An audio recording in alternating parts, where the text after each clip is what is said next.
So I think there's a tremendous amount of exciting science and clinical research being presented at this year's American Heart Association, including new guidelines for cholesterol management and exercise, as well as some late-breaking clinical trials looking at things like the use of Entresto in different populations, not just the heart failure with reduced ejection fraction population, as well as the ability to reduce triglycerides with EPA, for example, to improve cardiac outcomes. Some of the things that I've been particularly interested in have been the talks on exercise intensity and exercise dose and how we might be able to use variations of exercise as a medicine.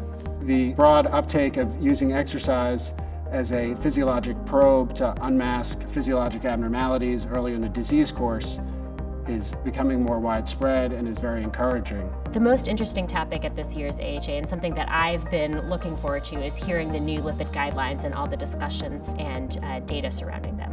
The new cholesterol guidelines are extremely important because they facilitate the prescribing and utility of PCSK9 inhibitors on a much broader basis and allow us to get to these very, very effective drugs to our patients more easily. The REDUCE-IT trial was probably the highlight trial for us. The REDUCE-IT trial was comprised of individuals who had atherosclerotic cardiovascular disease or had diabetes and additional risk factors. As a preventive cardiologist, I was particularly interested in hearing about triglyceride lowering and anti-inflammatory therapies as they pertain to cardiovascular prevention, and really adding to our armamentarium of therapies to prevent cardiovascular disease. As a heart failure clinician, I'm also very encouraged by the results of the PIONEER HF study, which used sacubitril valsartan in patients with acute decompensated heart failure during that initial hospitalization,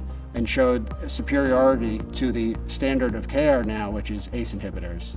If you compare what's going on this year relative to last year, there are a plethora of presentations and posters and people who are using large data sets to try to understand things about patients. I think we're really learning a tremendous amount about how we can improve both the prevention and treatment of heart disease.